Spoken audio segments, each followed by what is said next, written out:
Hello guys, welcome back to QND 360. இந்த வீடியோவில் என்ன பார்க்க போகிறோம் அப்படின்னு பார்த்தீங்கன்னா, 6th ஸ்டாண்டர்ட் டேர்ம் 1 இயல் 1ல் இருக்கக்கூடிய கிராமர். ஃபஸ்ட்டு என்ன பார்க்க போகிறோம் அப்படின்னா, பேசிக்கானது எழுத்துனா என்ன, அதோட வகைகள் என்ன அப்படிங்கிறது பார்க்க போகிறோம். முதல்ல தமிழ் மொழியில் இலக்கணம் எத்தனை வகைப்படும் அப்படின்னு பார்த்தீங்கன்னா 5 வகைப்படும். அது என்னென்ன அப்படின்னு பார்த்தீங்கன்னா, எழுத்து, சொல், பொருள், யாப்பு, அணி. இதில் ஃபஸ்ட் இருக்கக்கூடிய எழுத்திலக்கணம் மட்டும் நம்ம இப்போ பார்க்க போகிறோம். எழுத்து அப்படிங்கிறது என்ன அப்படின்னா, ஒரு ஒலி வடிவமோ இல்லைன்னா வரி வடிவமோ அதுதான் எழுத்து அப்படின்னு சொல்கிறாங்க. ஃபஸ்ட்டு எழுத்தில் என்ன இருக்குது அப்படின்னு பார்த்தீங்கன்னா, உயிரெழுத்து. நம்மளுக்கு தெரியும் அ ஆ இ ஈ, அதுதான் உயிரெழுத்து அப்படின்னு சொல்லுவாங்க. உயிரெழுத்து மொத்தம் 12 இருக்குது.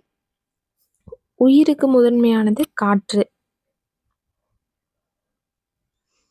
அதனால இயல்பாக காற்று வெளிப்படும் போது உயிரெழுத்துக்கள் பிறக்கின்றன அப்படிங்கிறாங்க. வாய் திறத்தல், உதடுகள் விரிதல், குவித்தல், இதனால் உயிரெழுத்துக்கள் பிறக்குது அப்படிங்கிறாங்க. இயல்பாக பிறக்கக்கூடிய எழுத்துக்கள் தான் உயிரெழுத்துக்கள். 12 வகைப்படும். ஆலிருந்து அவ் வரைக்கும்.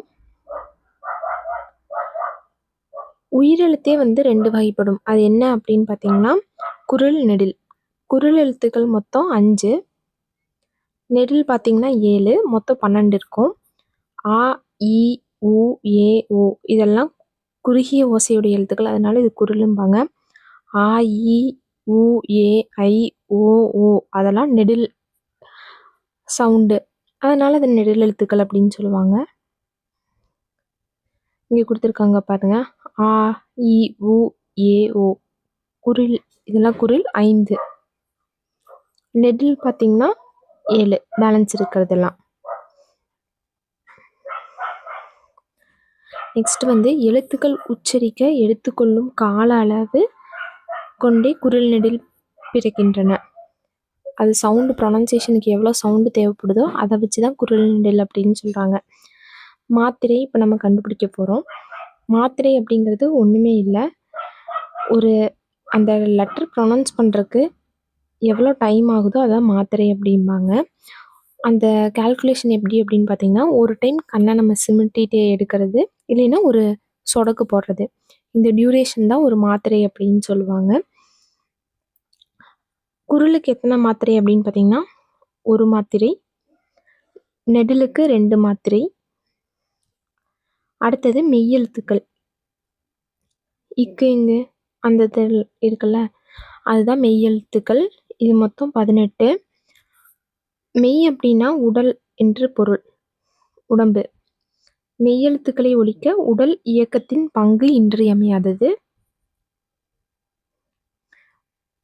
அடுத்தது பார்த்தீங்கன்னா, மெய்யெழுத்துக்களே 3 வகையாக பிரிப்பாங்க. வல்லினம், மெல்லினம், இடையினம். கசட தபர ஞானமன எரள வளல, சின்ன வயசுலேயே நம்ம படிச்சிருப்போம். இப்போது உயிரெழுத்துக்கு கால மாத்திரை அளவு எவ்வளோன்னு பார்த்துட்டோம். குரில்னா 1, நெடில்னா 2. மெய்யெழுத்துக்கு என்ன அப்படின்னு பார்த்தீங்கன்னா அரை மாத்திரை. எந்த புள்ளி வச்ச எழுத்தாக இருந்தாலும் அதுக்கு அரை மாத்திரை தான். நெக்ஸ்ட் மறுபடியும் கொடுத்துருக்காங்க வல்லினம், மெல்லினம், இடையினம். நெக்ஸ்ட் நம்ம பார்க்க போகிறது உயிர்மெய். உயிர்மெய் அப்படிங்கிறது என்ன அப்படின்னு பார்த்தீங்கன்னா, பேர்லேயே இருக்குது. உயிரெழுத்தும் மெய்யெழுத்தும் புணரும் போது பிறக்கும் எழுத்துக்கள் உயிர்மெய் எழுத்துக்கள் அப்படிம்பாங்க. மொத்தம் எவ்வளோ இருக்குது அப்படின்னு பார்த்தீங்கன்னா 216 இருக்குது. இதை 2ஆக பிரிச்சிருப்பாங்க. என்ன அப்படின்னு பார்த்தீங்கன்னா, உயிர்மெய் குரில், உயிர்மெய் நெடில்.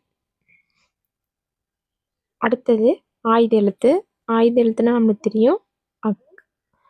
இதுவும் பார்த்தீங்கன்னா தனியாக எழுத்தில் தான் வரும். அடுத்தது இதோட கால மாத்திரை எவ்வளோ அப்படின்னு பார்த்தீங்கன்னா அரை மாத்திரை. மெய்யெழுத்துக்கள் மாதிரியே இதோட மாத்திரை என்ன அப்படின்னு பார்த்தீங்கன்னா அரை மாத்திரை. நெக்ஸ்ட் இம்பார்ட்டண்டான கொஸ்டின். இது டெட்டில் கேட்டது, இது அப்படியே கேட்டிருந்தாங்க. இதை மாதிரி ஒரு வேர்டு கொடுத்து அதோட மாத்திரை அளவு என்ன அப்படின்னு கேட்பாங்க.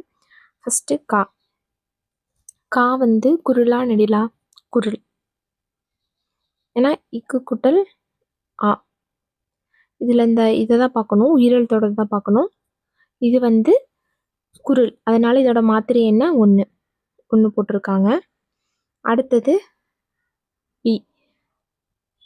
இதை எப்படி பிரிக்கலாம்? இப்பு கூட்டல் இ. இ வந்து என்ன? குரிலா நெடிலா? குரில். ஸோ மறுபடியும் 1. அடுத்தது லா. லாக்கு பார்த்தீங்கன்னா இல்லு கூட்டல் ஆ. உயிரெழுத்தோடது மட்டும் தான் பார்க்கணும், மெய் எழுத்து பார்க்கக்கூடாது. ஆ வந்து குரில், ஸோ ஒரு மாத்திரை. அடுத்தது வந்து பார்த்தீங்கன்னா இரு இருக்குது. நம்ம ஆல்ரெடி பார்த்துருக்கோம். உயிர்மெய் எழுத்துக்கு மாத்திரை அளவு எவ்வளோ? அரை மாத்திரை. உயிர்மெய்யில் சாரி மெய் எழுத்துக்கு, மெய்னா புள்ளி வச்ச எழுத்துக்கு அதோட மாத்திரை அரை. இங்கே இருக்கு வந்து அரை போட்டிருக்கோம்.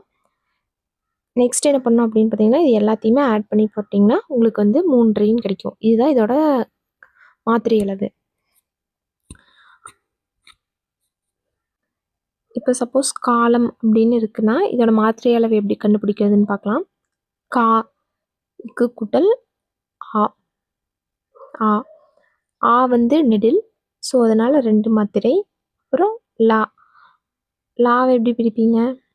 இல்லு கூட்டல் ஆ. ஆ வந்து குரில், ஸோ 1. இம் மெய் எழுத்துனாலே மாத்திரை அரை.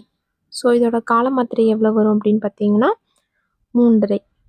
இப்படி தான் எந்த வேர்டு கொடுத்தாலும் நம்ம பிரித்து எழுதணும். வேறு ஏதாவது டவுட் இருந்தால் கமெண்ட் செக்ஷனில் சொல்லுங்கள். இது மாதிரி யூஸ்ஃபுல்லான வீடியோவுக்கு Q&A 360 சப்ஸ்கிரைப் பண்ணி வச்சுக்கோங்க.